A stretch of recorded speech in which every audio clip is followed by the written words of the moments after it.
Hi, I'm Carly, and I host the Book Club podcast. For each season, my guests and I choose a theme or genre and read books that play off that theme. For our current season, we are reading books that tap into millennial nostalgia. We chose beloved books from our youth and are revisiting those books to see if they have helped us prepare for adult life or somehow define the millennial generation. You can subscribe on Apple Podcasts, Spotify, Amazon, and YouTube. Find all our episodes and links to your favorite podcast player at bookclubpod.com.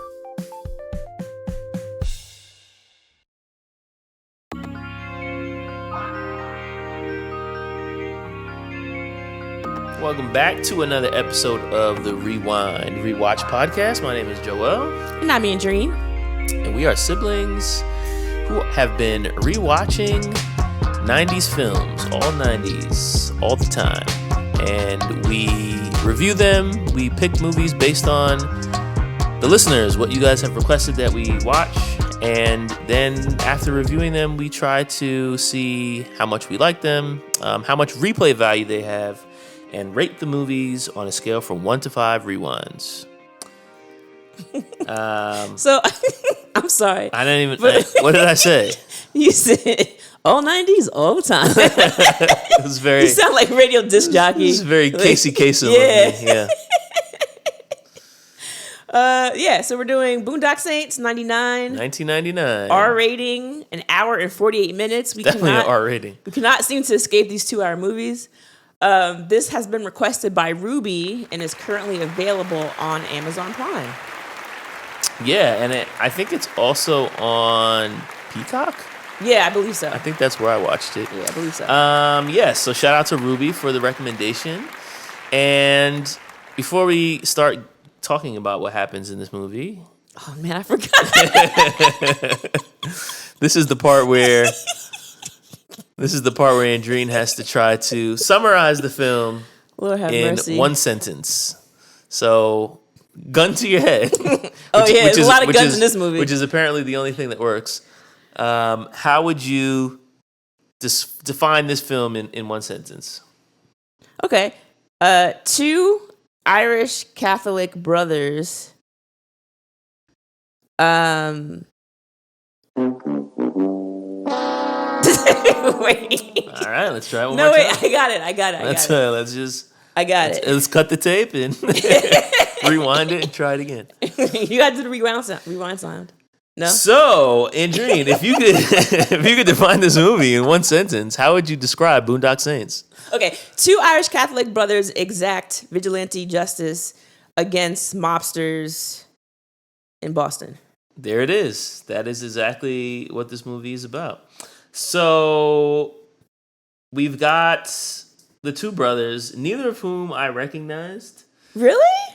Should I know who these people are? So, yeah. Sean Patrick Flanery is a name that I definitely know, but I can't think of where I know him from. Well, you wouldn't know this. He was on Dexter, and you didn't watch Dexter. No, I did not. So you wouldn't know that.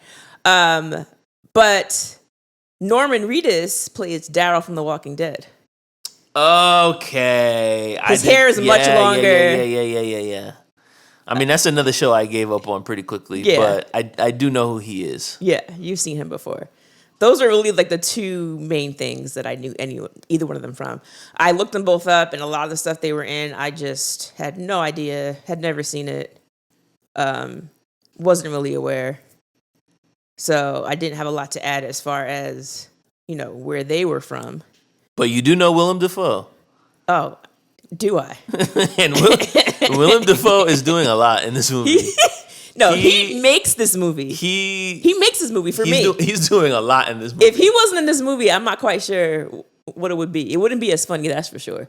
That's for sure. But yeah, he, for me, the last time I remember seeing him, he was playing the Green Goblin in Spider-Man, the one with Tobey Maguire. Mm-hmm. So I kept seeing him with that stupid Green Goblin face. Well, that's all right. Yeah, that changes the movie a little bit. Just a smidge. Yeah. But yeah, he makes this movie by far. And I want to talk about him quite a bit. Yeah, he's in a bunch of stuff. He did the Spider-Man movies. He did Inside Man, the Spike Lee Denzel film. Mm-hmm. He was in Grand Budapest Hotel, John Wick. American Psycho, Born on the 4th of July. He's in a bunch of he's stuff. just a guy that's in stuff. Yeah. He's like that guy that I saw from that thing. But probably a little bit more famous than just that guy. Like yes. Like you see his face. He has like, a familiar enough face that you know who he is. Yeah, you know his name for the most part. All right. So I just sorry, one more thing about Dafoe. Okay. I mean, I always knew his name was Willem Dafoe, not William. But apparently, I'm looking at his Wikipedia page. His name is actually William. He just goes by Willem, I guess, because Really? it would just be more recognizable. I don't know. But his name is William James Dafoe. Okay, I didn't know that. But he goes by Willem. Okay. Maybe he just wants to stand out? Yeah, it worked. Because the whole time I thought his name was, I know this brother's name is not William, but it turns out that's is exactly his name. That's very interesting. Okay. So what I was going to say is, starting from the very beginning, when Joel decided you were going to do this movie, I had never even heard of this movie. Like, I have obviously never heard of it, never seen it. I was like, what is... He said I'm thinking about the Boondocks, like the cartoon. Game, recognized game, and you looking kind of unfamiliar right now.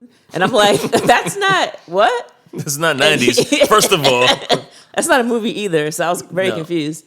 And I looked it up, and I was like, oh, what is this movie? And then I realized, like, going through my research, that it has a large cult following. Oh, yeah. That I just never knew existed. I was like, what? But, yeah, apparently it's, like, one of those movies that people know it's, like, kind of bad, but it's still, like, just fun to watch. Like, it's funny. There's a lot of shooting, a lot of action. And it's just something to, I guess, put on if you're like in college. Like, there's good things too, but I think you do hit on the piece of college. Like, I feel like this is a movie I had not heard of until I went to college.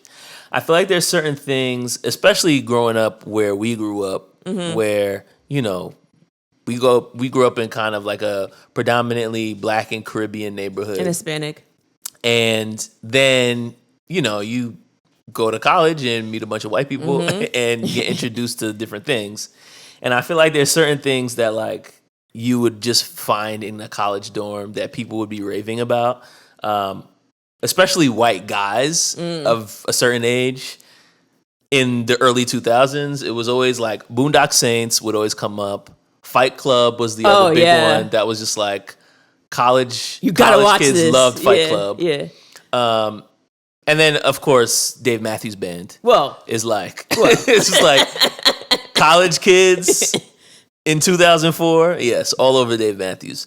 So yeah, this is like when I first heard about this movie, and I feel like I kind of started watching it like in somebody's dorm room.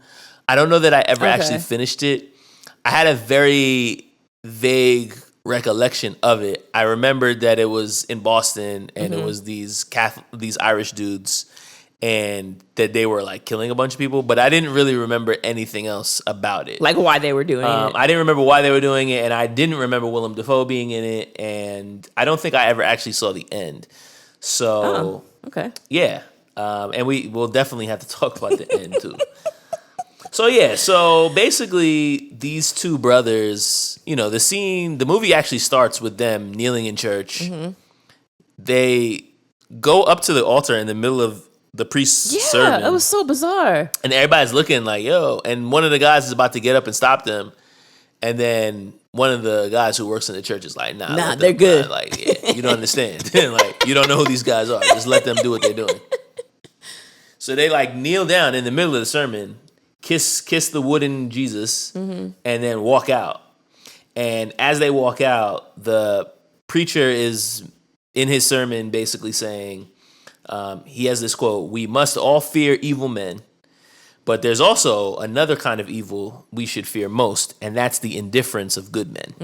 And that's basically setting the scene for the rest of this film, which is basically this concept of like, yeah, vigilante justice, like what's good and what's right and wrong, and what is proper justice isn't necessarily always decided by the court system.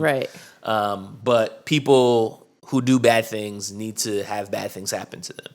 And so these guys are basically like Irish Batman who are exacting justice upon the thugs and gangsters of South Boston. They're more dangerous than Batman, though, because Batman doesn't really kill people. Batman will tie you up. Yeah, that's his one rule. He'll tie you up and then give you to Commissioner Gordon. Right. Whereas these people are just going to put a bullet through your head, and that's it.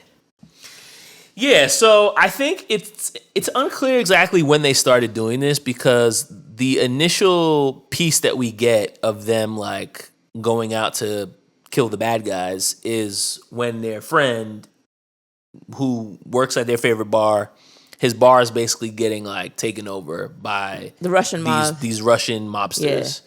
Yeah. And he's like, yeah, like they're not letting me renew my lease, like they're about to buy me out, and basically don't say anything to anybody. Like, I don't want nobody to know.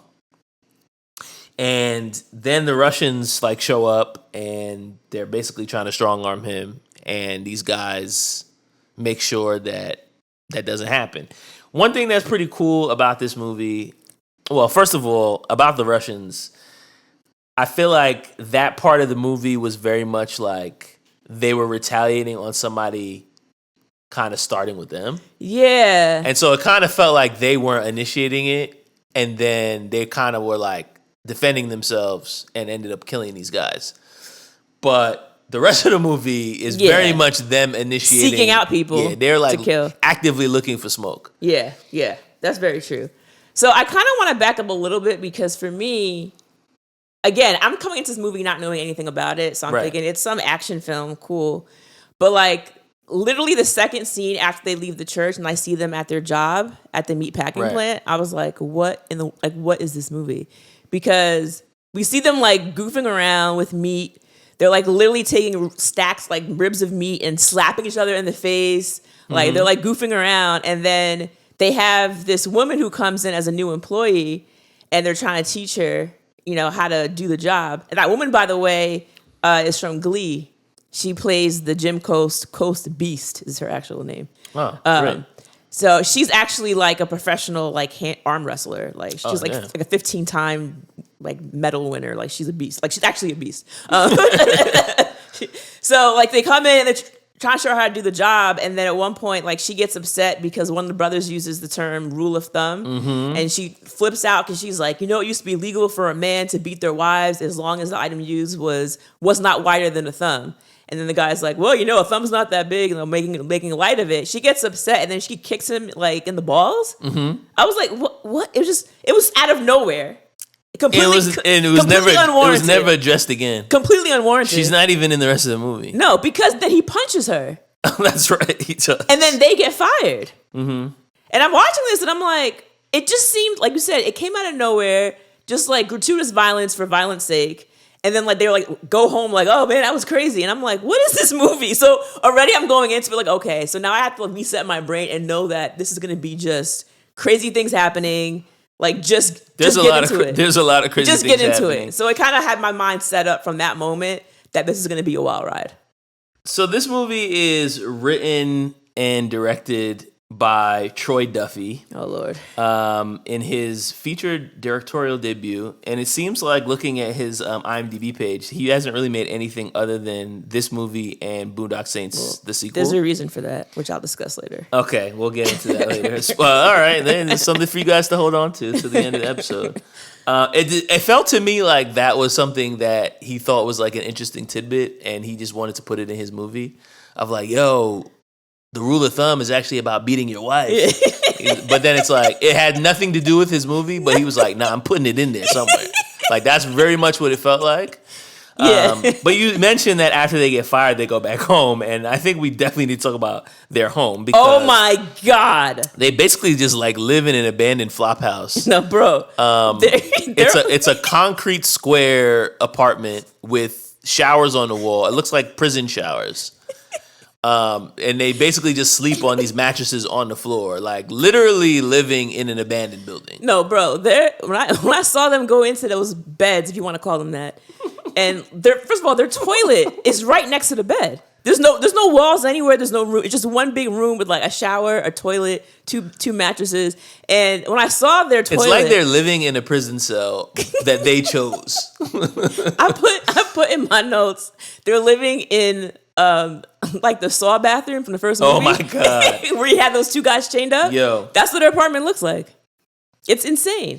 Yeah, it's like, but these guys had jobs. So Yeah. why are they living this way? And they live together. Like, you have a roommate. Like, you should be able to afford something that's not an abandoned building. But we digress. Yeah, that was pretty funny. And so, yeah, I think that's not really explained. They also don't really explain, like, when, like, is this the first time when they start to, like, exact revenge upon the gangsters? So. I guess it is the first time because after they kill these guys, that's when we are introduced to. You talking about their friend Rocco? No, well, not Rocco, but I was gonna say that's when we're introduced to Willem Dafoe, who shows up as the FBI agent who is trying to investigate this. One thing that I do like about this movie, because I'm sure we're gonna talk about a lot of things that did not make sense. But one thing that I thought was really cool is how they would always show the aftermath of the scene first. Mm-hmm. They showed like how in this case, Willem Dafoe's character was like trying to figure out the crime, who was standing where, what did they use, why did they do it, and then they would flash back and show you the actual murders. And they do this a few times throughout the movie, where it's like they show you the aftermath first. And then they go back and kind of show you what happened. Yeah. And that was like an interesting take on like a shoot 'em up action movie, because you usually, they just show you what happens, and then they don't really talk too much about the cops. But what's funny about that is that like Willem will be trying to figure it out, and it's like he would give a very logical explanation as to how these two bodies arrived in the way that they did. But then when you saw the playback, it was the most ridiculous thing that actually happened. And you're like, wait, what? How did they, jumping off? He didn't figure out dropping the toilet bowl on the guy's head?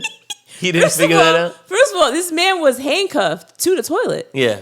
And he was able to break the toilet, like, out from its foundation. Mm-hmm. Like, lift the toilet up, get out to the roof, drop the toilet, and then jump from the roof and land all the way down in the alley on top of somebody. He didn't break his leg. He didn't even hurt himself. Mm-hmm. And he gets up and he's able While handcuffed. I mean, it made absolutely no sense. But you're watching it and all you can do is laugh because you're like, oh, this is ridiculous. Like, you just laugh because, like, what else am I supposed to do? But yeah, I liked how, like, Willem would, like, know for a fact this is how it happened, and they would show us, and it's like, that's not what happened at all. Like, not even close. Well, so that's, I guess, another question is he a good agent? Like, is he good at solving these crimes? I think normally he would be. It's just that these guys are so, like, the murder scenes are so fantastical that it's like there's no way that a normal person would see this and reach that conclusion. But if you think about the cops that he's dealing with, right, the local cops, these guys are complete morons. Yes. Like, they have no idea how to even look at a crime scene and even begin to tell you what happened to the poor victims. And so he comes in, he's like, yeah, you guys are morons. Let me just do my job and I'll figure it out. And what I do like about it, too, is, like, there are parts of this movie that are very, like, meta in the sense that they will talk about other action films within the film.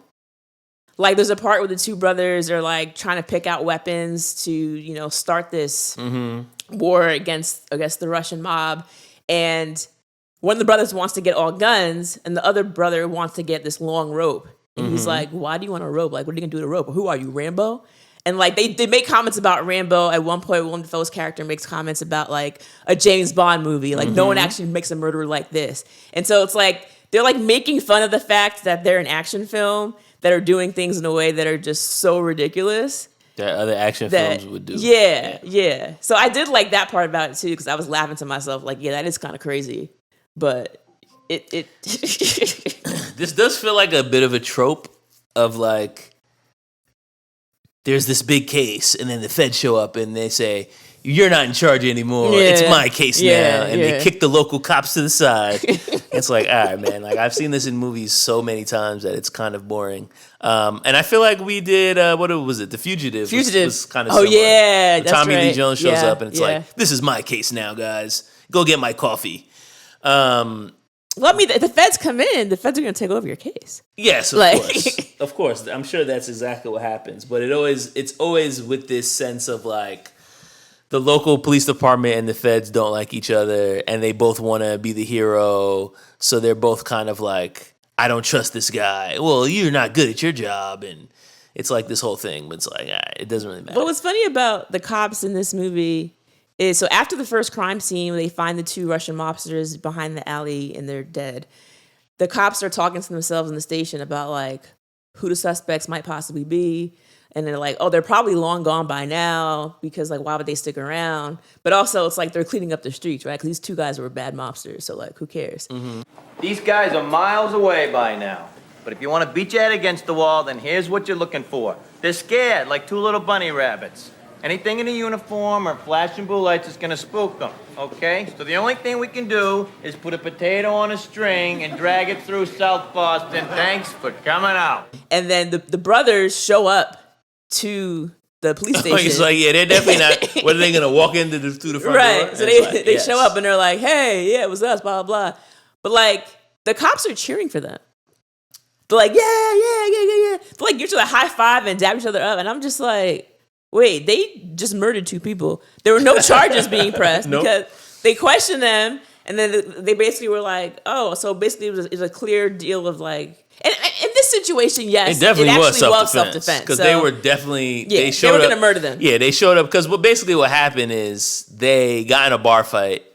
They tied your man up to the bar and lit his ass on fire. Mm-hmm. Like, literally. What did they do to the other guy? I don't even remember. I don't know. Some with his head, though. They cracked him in the head with a bottle or something. Yeah. So then the 2 Russian gangsters find out where they live and basically like hem them up like in an attempt to kill them. Mm-hmm. And that's when they tied one of them up to the toilet, took the other one outside to shoot him in the head. Yeah. I don't know why you wouldn't just kill him in the apartment. That was but weird. Anyway. So yeah, they did have like a legitimate case, but I think the other thing that was, we're introduced to this Willem Dafoe character, and it's like, oh, this is a bizarre man. Because when he's initially trying to solve this case, he pulls out his Discman and puts on classical music and is literally like dancing around the crime scene as he's trying to, I guess the classical music helps him figure out crimes. So here's the thing. Classical music does help you concentrate. Because I find that when I'm working, if I have like a really big project I'm working on, and I put on classical music, my brain does tend to focus a little bit better. So there is something to that. I actually kind of found it kind of peaceful as he was like looking at the blood splatter and listening to the classical music. It was kind of soothing. No? I guess.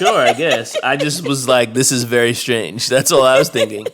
I kind of like that part. And that's what everybody else was looking at him like, yo, what is this guy doing?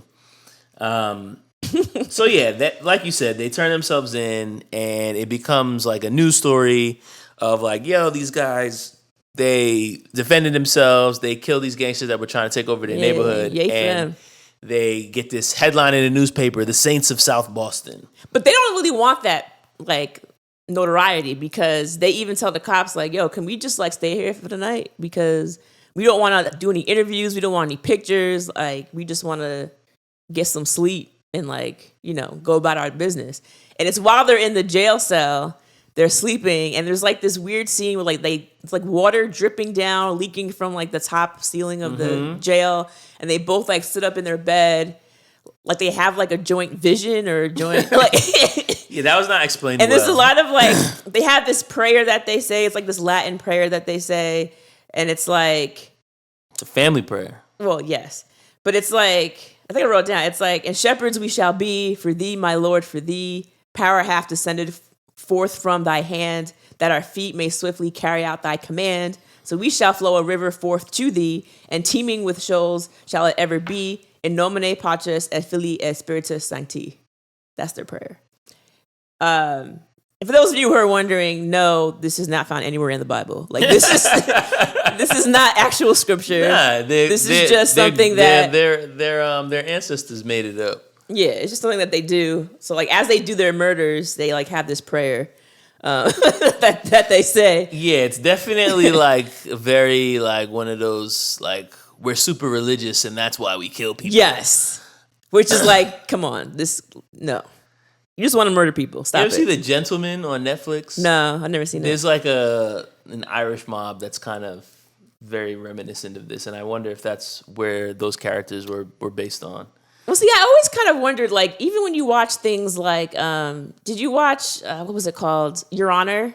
Yes. It was a show on Showtime. It's now on Netflix. I just finished watching it. Great show, by the way. But there's like a mobster character, him and his wife, and they're very Catholic. Oh, yeah. And it's always funny to me why you have these people who are like ultra religious, but then they're murdering people. It's like, how does that work exactly? Yeah. Like, I don't really get it. I mean, yeah, I guess on some level, there's always a little bit of a sense of, what's the word I'm looking for? Selective religion, right? Unless you're like a super devout, right? You're a Hasidic Jew or Right. you're like somebody who's like really about that life. I feel like every religious person kind of picks and chooses, you know. No, I get it. But like lying to like your girlfriend and murdering somebody are not the same thing. In my opinion. Sin is sin, you know? Who knows? So now these guys are like, oh, we can actually just do this all the time. Like, now we can just like, because again, unclear what their background is, unclear exactly how they're so good at murdering or how they're... Well, they're also very intelligent because like their mom apparently like they're fluent in Russian, French, Italian, German, Spanish, and English. That's right. So they're very smart guys. Yeah. So again, it goes back to your point, like, why are y'all working at a meatpacking plant and living in filth? It's squalor. Like, there's no reason for it. Yeah. I don't know. It's bizarre. So now the next part is like, yo, we've killed these two Russian guys, but they're going to come back. So now we have to take out the entire Russian mob. And they get word that all the heads of the Russian mob are going to be having some meeting in a hotel. So they're like, let's infiltrate the hotel and kill everybody. Which, of course, they do. I mean, By falling through the ceiling. as they're tangled up in the rope. Which, again, is like... You're crawling through the vent in the ceiling to get into the hotel room. You end up falling through the roof because they were fighting. Because they were fighting in the hotel room, in the vent.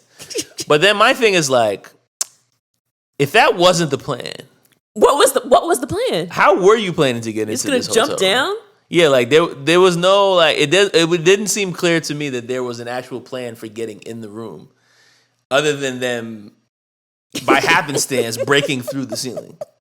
And that scene was just so ridiculous. Like, they both get tangled up in the ropes that they're both hanging down back to back. So they have their guns out. They're basically like in a circle, like a human chandelier, basically. That's so they're exactly hanging what it was. down, and they're just like rolling around in a circle, and they're just bah, bah, bah, bah, bah, bah, shooting around and around. So of course, there's like 8 or 9 different Russian men in this room, and as they turn around in a circle, they end up shooting them all.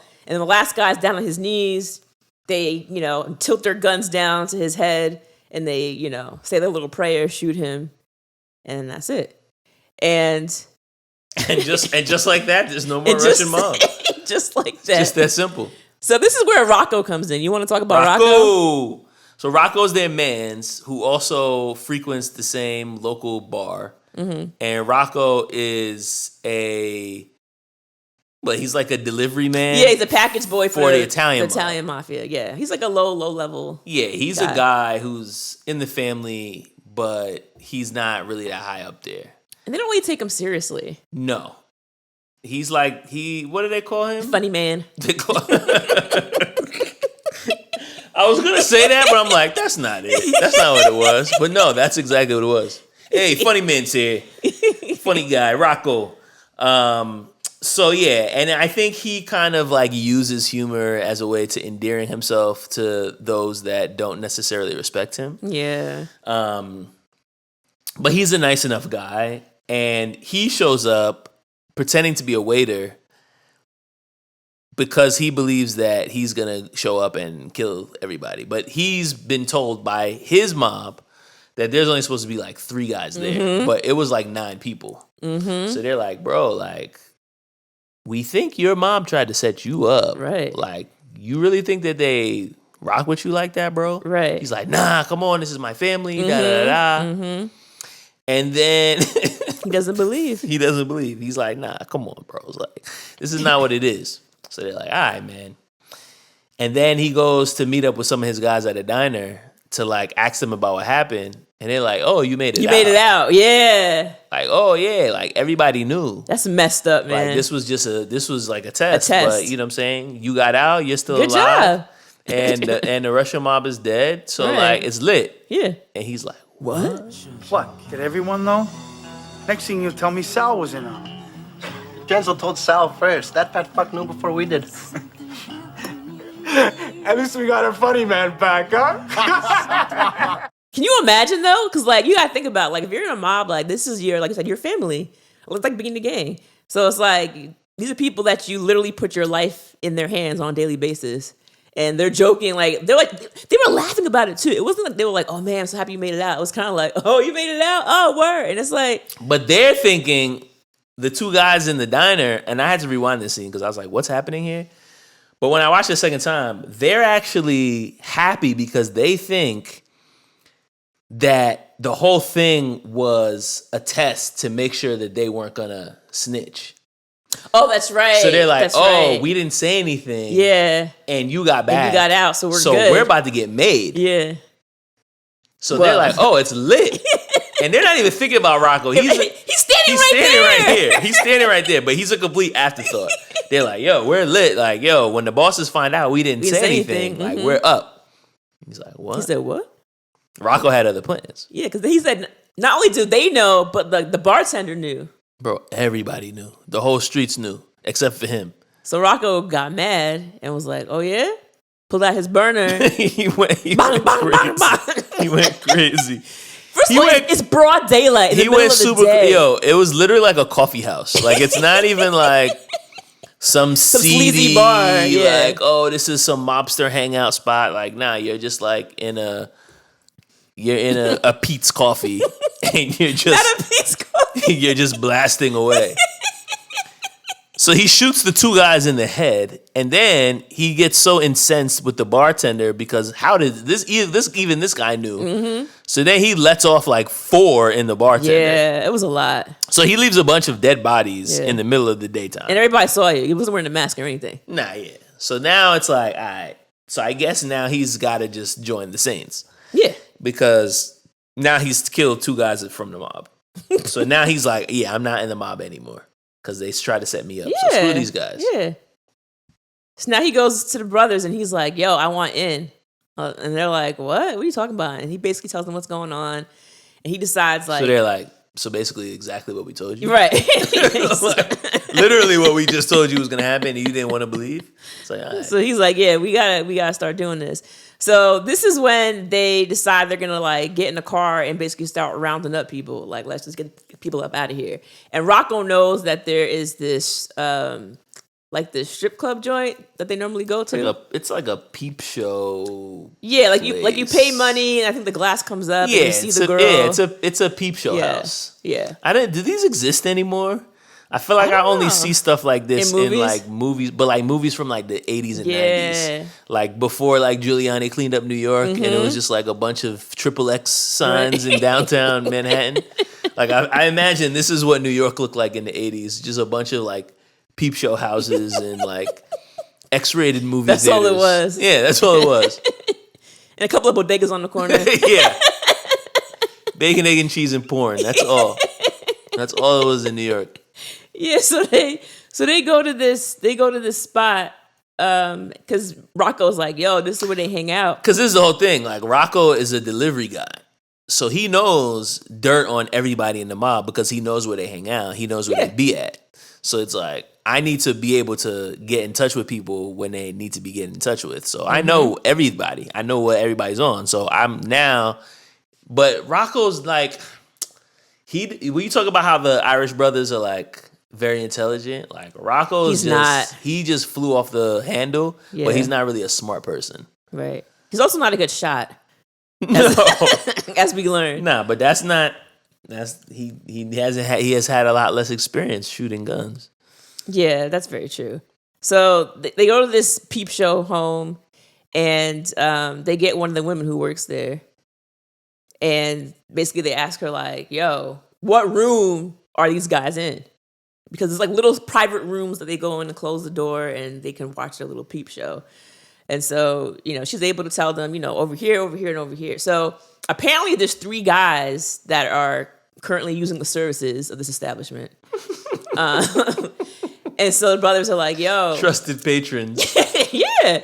So the brothers are like, yo, like, let's get this guy out here. So then Rocco's like, come on, can I get 2 of them? And they're like, Rocco, we don't know. First of all, when they get ready to go to you're literally shooting fish in a barrel at this point, though. Like, so there's nowhere for them to go. It's like, that's fine. But I'm thinking about the fact that, is this when they had on those stupid masks? No. The mask was when they went to the poker game. Oh, okay. That's when they went to the poker game. So the mask is crazy. So, nah, we got to talk about the masks. Because you know how, like, when you have, like, a skull cap and you cut the eyes in the mouth to, cover your face. Typical robbers, burglars. Yeah. So then they have these masks. They're like, yo, this is what we're about to. So then he's like, yo, I want a mask too. But his holes are mad big. So it's like, bro, you can see your whole face. And your hair's mad long. So your hair is all over the place. Like, I can see your hair. I can clearly see that you are Rocco. And you're going to kill people in the mob. So they're all going to know who you are, bro. Like, they know you. And they're like, why are you wearing this? He's like, I wanted to wear it too. It looks cool. They're like, bro, why did you just take it off? Like, just your whole face is out. Bro, he's such a child. Oh, man. But he's so eager to be involved. You know what I mean? He was mad hype. But he was, like, too hype because it was just like, bro, you're not actually, you have no, like, you're not putting enough thought into what's happening here. Even when he went to shoot the guys, it's like he has 2 guns in his hands. He's standing. It's kind of like a circular inner room, right? So like you're staying in the middle, and then around you, like a clock, are all the different little peep show rooms. So he's staying in the middle, and there's 2 guys, one to his left, one to his right, that he wants to kill. And so he has a gun in each hand. He spreads his arms apart, starts shooting at the guys. Then at some point he decides to cross his arms and then shoot like that. And it's like, why are you doing this? He was having fun. It was just so bizarre. It's like, you're here to kill people and keep it moving. He was having a lot of fun. Like, everything about him was just ridiculous. Not to mention the fact that when he initially goes to that hotel to kill the 9 mobsters that he thinks there are 2 or 3, the brothers decide to, like, play a joke on him. You remember this part? Yeah, I do remember this part. So, of course. like, he rings the doorbell. He's posing as some like wait staff from the hotel named Jafar, and they open the door. Yeah, he was supposed to be Jafar. They open the door. The brothers are wearing masks, so we can't tell it's them. And he comes to the room and he sees like mad bodies and blood, so he's shook, like, what the heck? And the brothers throw him on the floor, put a gun in his face, and they're like, yo, what's going on? And he's like, no, I'm with you guys. I'm supposed to come in, like, I came as backup, blah, blah, blah, blah. And they basically just, like, are playing with him just for the heck of it. And he's about to piss his pants. Like, he's about to get shot in the head. We gotta do him right here. Right now. Please, right. I'm the funny man. Don't kill me. Please, I'm the funny man. And then they pull down their mask and they're like, you should have saw yourself. And I'm just like, this is how you play around with your friends? Hold a gun to his head and it depends and on just who laugh, your friends and are. just laugh about it? Depends on who your friends are. I was like, oh, this is... These 2 guys? This is very intense, being friends with them. Yeah. I don't know about that. So, also, Rocco, we see a few scenes with him and his boss, who is the head of the Italian mob. The racist man? Of course. Why was his Italian accent so bad? So bad. Like, it was bizarre. I'm like, yo, there's bad. No way you couldn't find an Italian actor to play this part. The other guys in the mob who weren't the boss had better Italian accents than the guy who was supposed to be the head of the mob. I'm like, this is the worst Italian accent I've ever heard in my life. It was really, really bad. Like literally every time he was on camera and he started speaking, I'm like, this accent sucks. The 90s are killing me. I shouldn't have done that. You're not supposed to tell a guy you gotta kill him no more. I gotta tiptoe through the tulips with these assholes. Taking all the fun out of the job. It was so bad. It sounded like he was like Spanish or something. Yes. So that's why I got confused because I was watching the movie and I was like, wait, what? Because they said, oh, like mafia boss. And I was like, because I was like, I'm pretty sure if you say mafia, it's supposed to mean Italian. But in my brain, I was like, that's not an Italian accent. So I was confused. I was like, is he from like a different family? Bruh. Like, I didn't know what was happening. It was not working. It threw me off. And like they could have recast it. They could have done something, but they could have got him some language lessons. I mean, did you see who was his underboss? His underboss. So when he was asking Rocco to tell that racist joke. Oh, right. You saw who the underboss? You see who that is? Oh, wait, I forget who it was though. It was somebody I remember. It was a chubby fat guy with the stash. The what? Chubby fat guy with a stash, mustache. Okay, where's he Ron from? Jeremy. Oh, Ron Jeremy. Yes. Yeah, Ron Jeremy doesn't make it. Either the ever famous porn star. Oh, right. And Ron Jeremy is the guy that gets killed in the Peep Show house, of course. So it makes sense. Perfect. That's where he dies. Of course. But yeah, I did the mafia boss, get him up out of here. I was not a fan. So if we didn't think this movie was ridiculous up to this point, now when we get to the second half of the movie, it gets so good, baby. Is where they really kick it up a notch in terms of the ridiculousness. Because when they go to this poker game, where this like guy is supposed to be, the Italian mob is now scared because they're now like, oh, this guy Rocco's like helping Rocco. these guys. Rocco's the beast. He's good with guns. Yeah, they're killing our people. So somehow the Italians have this ace in the hole who's in prison who specializes on killing made men. Mm-hmm. Now what El Duce. What I don't understand is whenever the mob needs people dead, they just make a few phone calls and this guy comes out of prison. Yeah, because I was like, this guy was like deep in the hole. Like he was on like probably what you call it, maximum security. Yeah, and also he probably didn't have any what you call it when you're by yourself. Oh, solitary confinement. Yeah. I mean, this guy had been in the jail for something like 20-something years, like something insane. And they only call him when they need like a really big. So I'm like, I'm like, wait, so he's just what? They just called the jail and was like, yo, we got to kill some folks. Can you let us get our guy? Like, fine, we're only gonna give you 1 week. Then we need him back. Maybe he was out on parole and I missed that part, but I didn't. Nah, it was literally like, yo, we need our guy who kills mobsters. And they're like, all right. And then we just see him like getting taken out of prison. Yeah, they're like bringing him up in this big cage like he's Hannibal Lecter. Yeah. And then next thing he's just like in the streets with mad guns.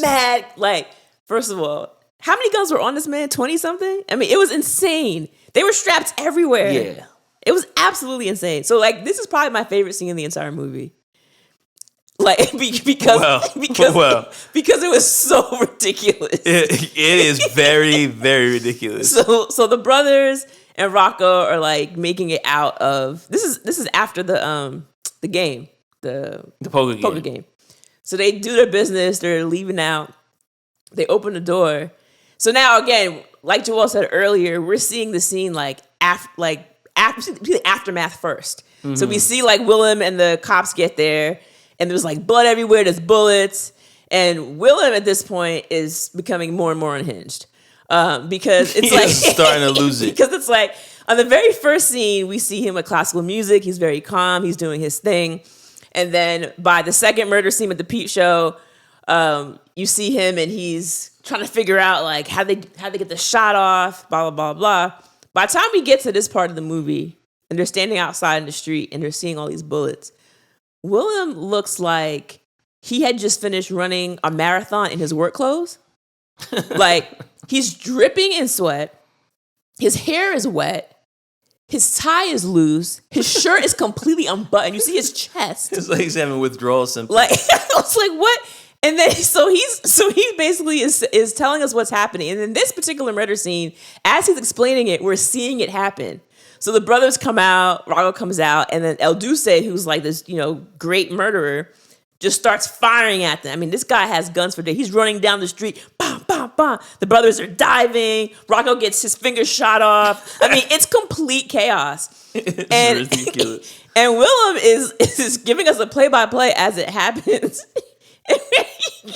And when he starts saying, like, at one point he says, for a few seconds, this place was Armageddon. There was a firefight. For a few seconds, this place was Armageddon. There was a firefight! And then when he says it, he takes his gun out, points it to the sky, and starts shooting bullets. Yeah. I was like, yeah, what? he did do that. It was so bizarre, Joel.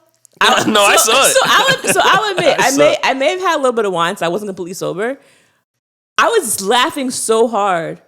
My husband was like, what is wrong with you? I was like, yo, this movie's hilarious. He's like, it's really not that funny. It's a pretty ridiculous movie. I had to rewind it because I gotta watch it again. He was like, do you? I'm like, I have to watch it.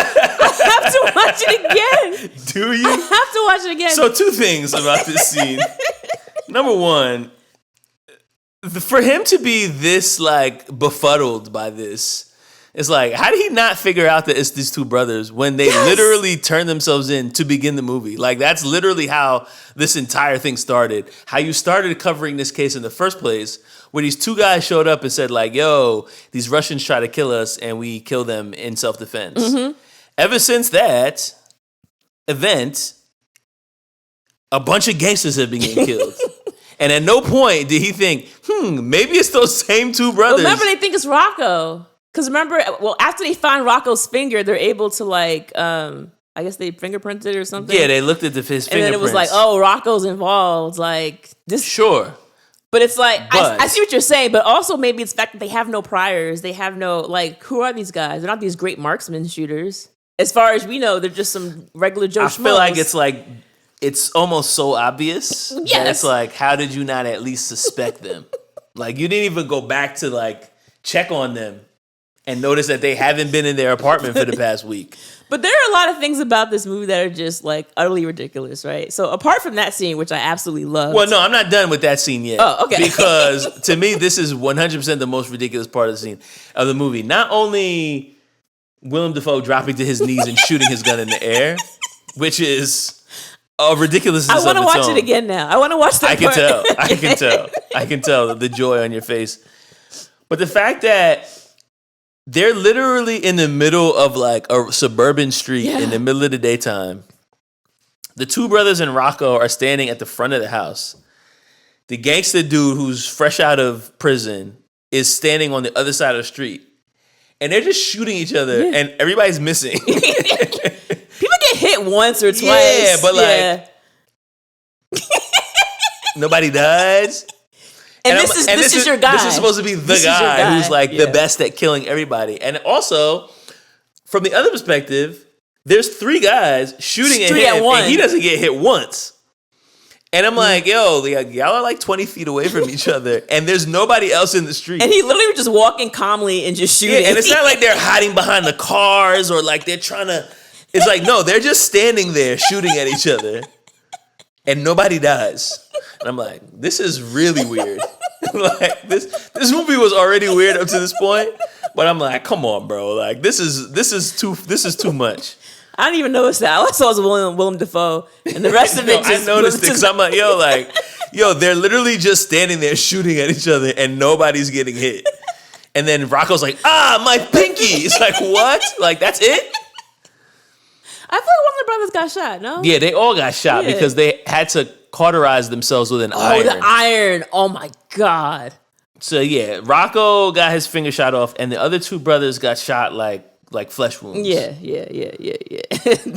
That was really a lot of fun for me, personally. So after this happens, that's what happens. So they have a lot of blood and stuff on, like, the columns outside the home, on the body of the house.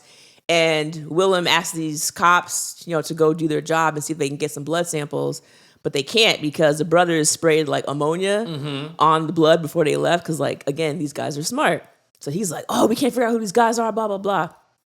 So they end up figuring out who Rocco is because of his finger. And at some point, they put them together. They put Rocco and the brothers together.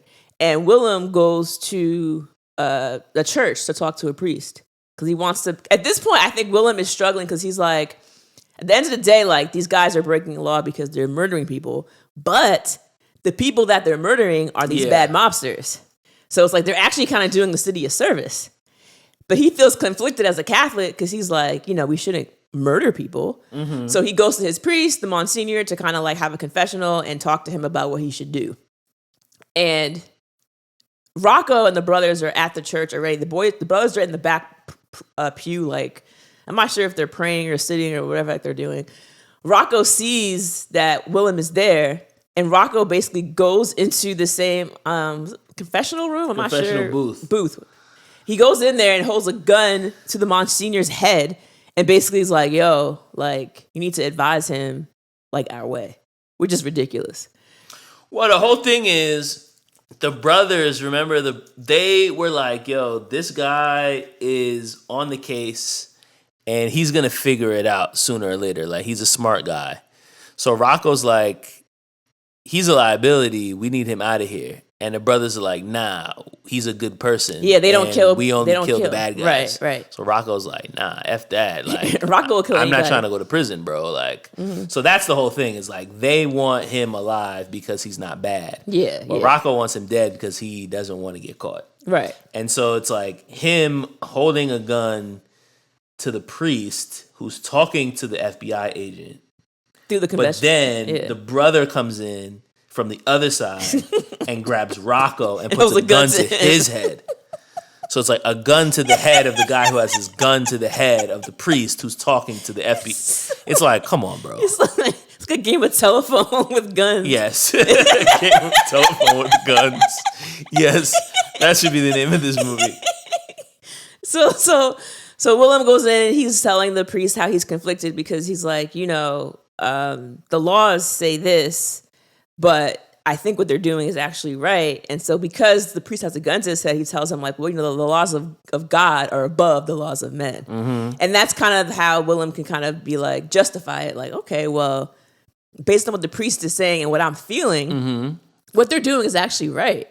So maybe I shouldn't try to arrest them. Maybe I should assist. No, he does quite the opposite. Maybe I should assist them in what they need to do. So now this FBI agent decides that he's going to now become a Boondock Saint. And this next scene where he dresses up as a woman to try to seduce one of the Italian mobsters. Oh my God.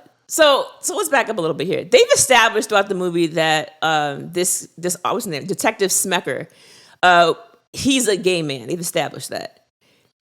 And so there's actually a few scenes in the movie where it's like the other cops will say like the F word or something, and he'll be like, "What?" And they're like, "Oh, I'm sorry," So it's like we know like he likes men and blah, blah, blah. It's also a really funny scene with a guy that he's hooking up with, which I'll probably talk about with quotes later.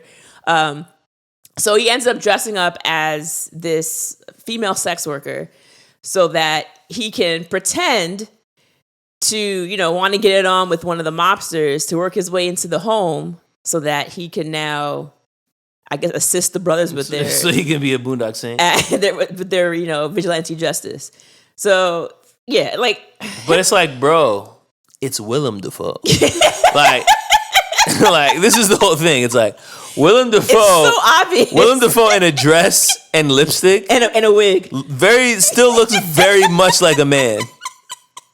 Like, there's no way that you're with a... Oh, my God, I had no idea. I thought this was a woman. Like, it's Willem Dafoe. It was definitely giving, like, Saved by the Bell...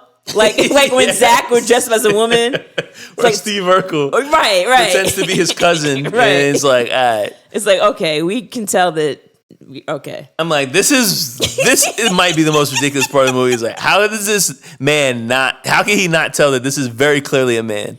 So then he shows up. He saw one of the mobsters, and apparently the mobsters are supposed to be doing something, but he basically distracts one of them, and he's like, oh yeah, so-and-so sent me over here as a gift. And the guy's like, not right now, honey, we're kind of busy. And he's like, you sure? Because, blah, blah, blah, I've already been paid. And he's like, all right, we'll make it quick. So, he kisses the guy, and then the guy takes him upstairs, and they're like getting ready to like essentially start to have sex. But then when Willem Dafoe's character's on the floor, his wig comes off. Right. And the guy's like, what the hell? It's like, come on, bro. You knew this was a man. Why are you acting like you didn't know what you was about to get yourself into? What? A wig?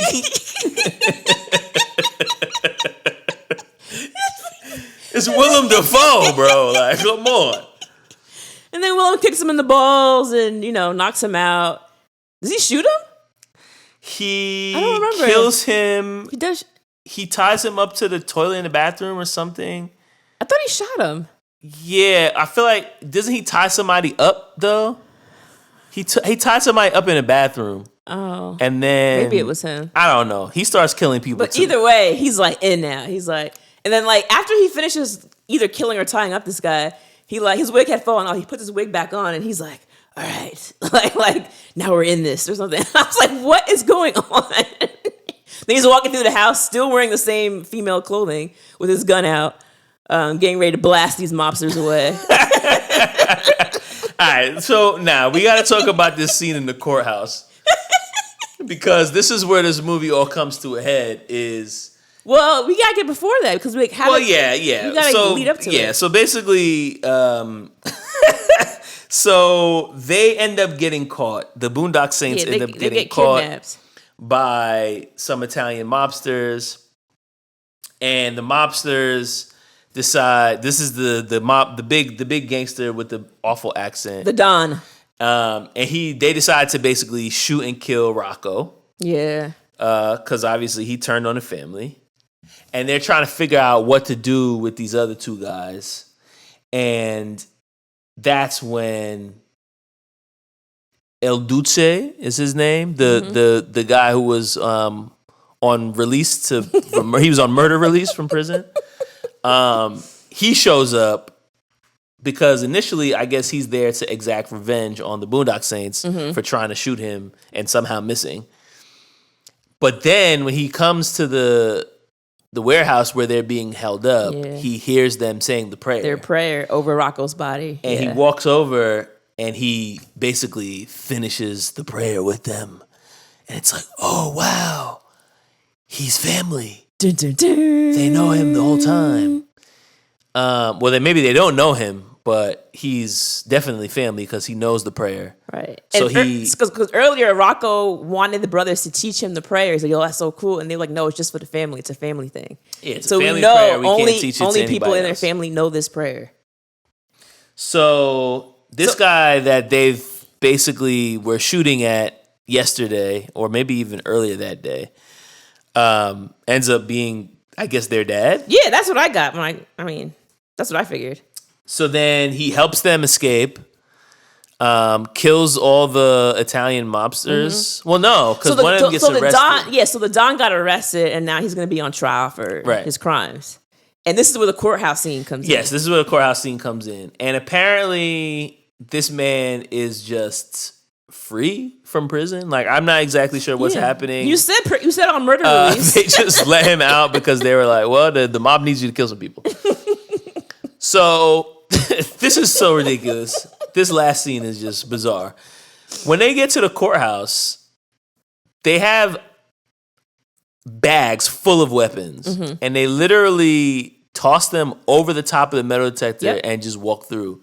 And I'm like, why is there no security in this courthouse? Because Willem Dafoe's there. And he's a bad guy too. Yeah, but so there's no security in the courthouse. I'm like, so these metal detectors, are they just run by the honor system?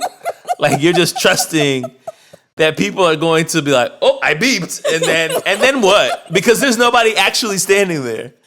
So for what I got, I think it was some kind of like side or back door. It's not the main entrance to the courthouse, obviously, because it was way too small for that. I think it was like Willem or one of the other cops, because now the cops are all in on it too, if you notice that.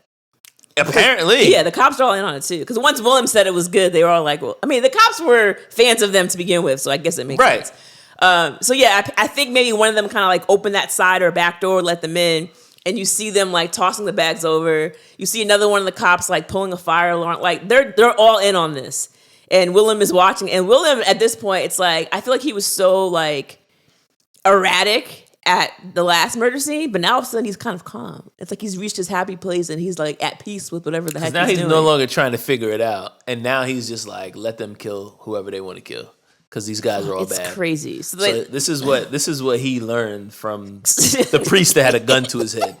This was his takeaway. So they have their weapons. They walk into the courthouse. They're questioning the Don, and like, of course, and again, it's like it makes no sense because if you have the head of the Italian mafia on trial, you think they're not going to have mad security in there and mad media in there? The courthouse was like looked like a regular hearing. Your man stood on the table and started giving an entire speech. Yeah, like this, and the speech was a little on the nose for my taste. Like it was literally like, I'm gonna summarize this entire film, right now, in the next 30 seconds.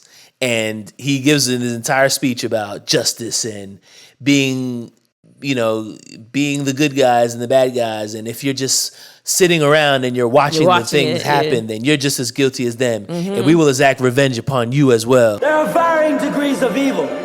We urge you lesser forms of filth not to push the bounds and cross over into true corruption, into our domain.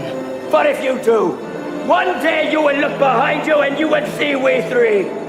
And on that day, you will reap it. Mm-hmm. And he's kind of talking in like this like biblical, it's like he's creating his own Bible verses. Yes. He sounds like a cult leader. Yes. And it's very much like, we will be here to protect the city of Boston, and we will be out to kill anyone who gets in our way, may it be a gangster or someone who allows gangsters to exist. And it's just like, all right. Y'all are basically gangsters. So then they murder the mob boss, and I guess they just walk out. And they make everyone look.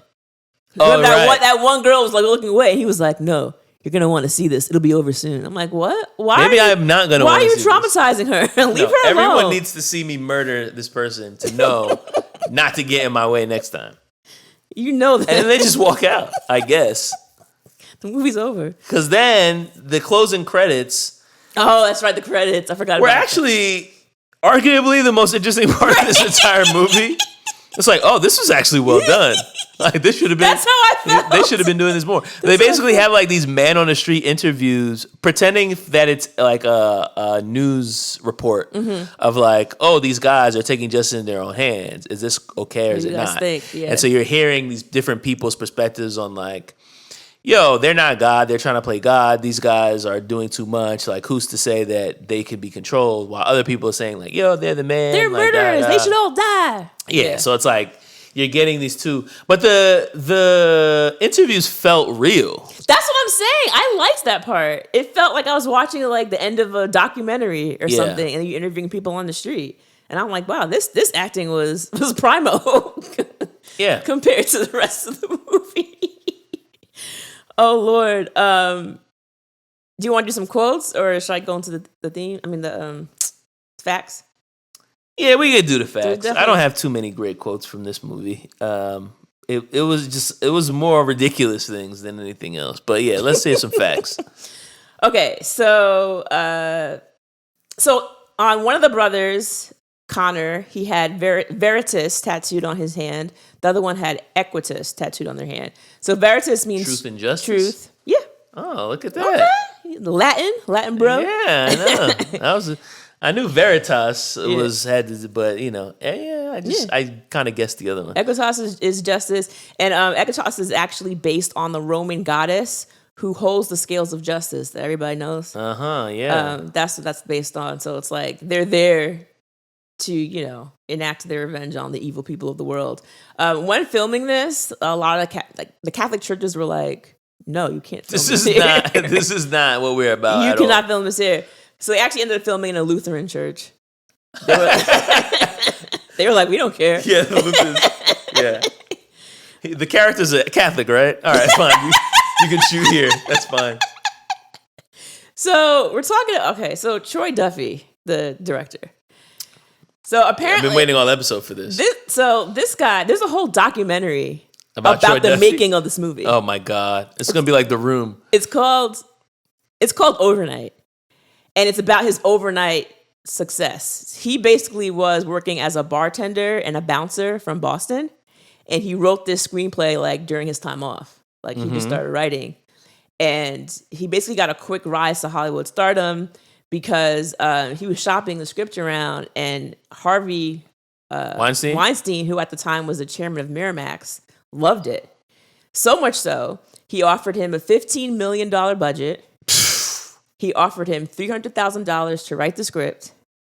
And he bought him the bar he was working at to run it with him to show how much he believed in the movie. Wow. So I was like, bruh, this is big time. That's insane. So I actually watched part of the documentary because I was interested to see what they were talking about. But in it, it's like, the problem with Troy Duffy is that he basically shot himself in the foot. From what people were saying, he's not always the easiest person to work with. He was kind of a hothead. That's surprising. He was captured on a phone call with his casting agent, like actually in the movie. He's calling Keanu Reeves a punk and Ethan Hawke a talentless fool. Why? Wait, why is he talking about them? They're not in this movie. Well, what happened is people wanted him to use like real celebrities. Oh, and they're like, nah, they're trash. And he's just like, nah, I saw him in this movie and they're trash. And it's like, you didn't even meet these people. Like, and he's bad mouthing. I mean, he called Jerry Bruckheimer the C word. Like, he just was out of control. Oh, he was feeling himself. Yeah, and then it's like him and his boys would like get drunk. Apparently, he would show up drunk to meetings. Like, it just. So he was a real Boston bro. It was bad. So basically, he ended up like bad mouthing a lot of established actors based on nothing, except for like his own personal like perception of their personalities, which is absolutely ridiculous. So because of his reputation, it basically ruins the deal with Miramax. And Miramax is like, yeah, we're backing up out of this. So instead of getting the $15 million budget, he ends up working with a much smaller company for half of the budget. And then after all that happens, other companies keep hearing like he's hard to work with. They don't want to touch it. They don't want to touch it. It ends up having like an incredibly small theatrical run. It was only played on 5 screens in the U.S. Really? 5 screens for several weeks. Wow. But what ended up happening after that was they pulled it because it was kind of like no one's watching this movie. But it later found an audience after Blockbuster Video was like, oh, this is kind of dope. Like, we'll go on with you like it's kind of DVD contract. So it actually became popular when it hit video, not actually in theaters. Wow. So a lot of people started renting it like, oh, what's this movie, blah, blah, blah. They did the kind of like special like director's DVD cut with Blockbuster. People loved it. People started like buying it and all that. But ironically enough, Duffy's contract stated that he would receive none of the profits of the film's home video sales. Oh my God. He had to then end up suing the company, and then he ends up receiving like an undisclosed amount of royalty. So he did get some money from it, but I'm not sure. Probably not as much as he should have. Damn, this guy's an idiot. He's a real Rocco over here, this guy. And then I think he also ended up like losing the bar. Like it's a whole. He just basically shot himself in the foot. But then he went back and was like, "I'm gonna make a second movie because the first one did so well." I think like it became popular like years like 2006 ish. It became popular. And then he was like, you know what? I'm going to go ahead and make a second movie. So he made a second one. And the second one, I mean, he made money, but like not, to give you an example, he had a budget of $8 million and he made $10 million. How did he get an $8 million budget though? That's after the first one. Oh, yeah. After I guess the DVD success. somebody was like, somebody took it on. It wasn't Miramax. No, it definitely wasn't Miramax. But somebody else took it on. So yeah, like he had like this whole claim to fame. It took a while for him. He kind of shot up and then dropped back down. Immediately dropped back. And then it was like, oh, but DVDs. And now there's been like whispers of a part 3 that he's working on. So he hasn't written anything other than these 2 Irish guys. Yeah. Oh, he has. No, I'm saying, yeah, that's it. So, like, I think he's trying to make a third one now where I think the brothers, like, apparently they get out of prison. Oh, and then, I don't know. One last thing to say is that the film's release was delayed due to the Columbine high school shooting. Because obviously you wouldn't want to release this. That's a good reason around that. That's a good. The reason. all black trench coats and the like. It just a lot of it's very in poor taste. That's not a good connection. So if anybody wants to watch that, it's on like what was it on? It's on like Roku, or I think Tubi has a documentary. It's called Overnight. Oh, interesting. Yeah. So themes and ratings. I would say for me the theme is that right and wrong is about more than what the law allows. Mm-hmm. So this kind of concept of, people might get away with things and they're not getting arrested, but they still deserve justice. And it's kind of like this story of like two round-the-way kids who are cleaning up their neighborhood. And they have a rule, right? Like they're not going to hurt anybody who's innocent. So even though they're technically bad guys themselves, they're only hurting other bad people. So it's kind of like, how do you determine what's truly the definition of right and wrong? It's kind of bigger than just what the law allows. Yeah, I mean, I thought it was BS, personally. Because who are you to say who's good and who's bad? It's a sliding scale. You know what I mean? Like yes, in this movie, yes, they clearly were mobsters. And like, I think, so El Duce's, one of his rules are no women, no children for his murders. But in my mind, I'm thinking, okay, but what if I'm a serial killer and I'm a woman? You're not going to kill me? Apparently not. So there's no justice. So like, I don't know. So I put, yes, I agree with your theme and all that. But if in my mind, I'm just kind of like, to allow some random person to be like, okay, well, like, you can go ahead and decide on what's right and wrong. You can murder these people because you think they deserve to be murdered is complete trash. So I felt like the theme was garbage. Didn't agree with it. What's your rewind rating? Oh, God. It's not very high. It's not? I'll tell you that. Willem Dafoe in a dress doesn't get a higher rating? Here's the thing for me. I did really like that one scene that I told you about where he completely lost his mind. He started shooting in the air? Yeah, because it was absolutely ridiculous. But to think that a 30-second clip cannot redeem a 2-hour movie. So for me, am I going to watch this movie again in its entirety? Absolutely not. I don't think I'll ever watch the movie again. It's like, I watched it, I've seen it, I know what it's about now, but I have no desire to watch part 2 or a possible part 3. I think I'm good off of this. I'm good off of Duffy. Apparently everybody's good off of Duffy. Now if part 3 comes out, I'm giving this, God. And not to mention, there were parts in here that were very homophobic, very racist. Like, there were a lot of things in here that was just kind of like, this is supposed to be like a funny part of the movie, and I'm like, this isn't really funny. It's bro humor. Yeah. And it's 90s I'm not bro a bro. humor. It's 90s bro humor, which is the worst kind. Yeah, I'm not going to watch this again. So I'm giving it a 1. That's simple enough. I'm not going to watch this again. It is a 1.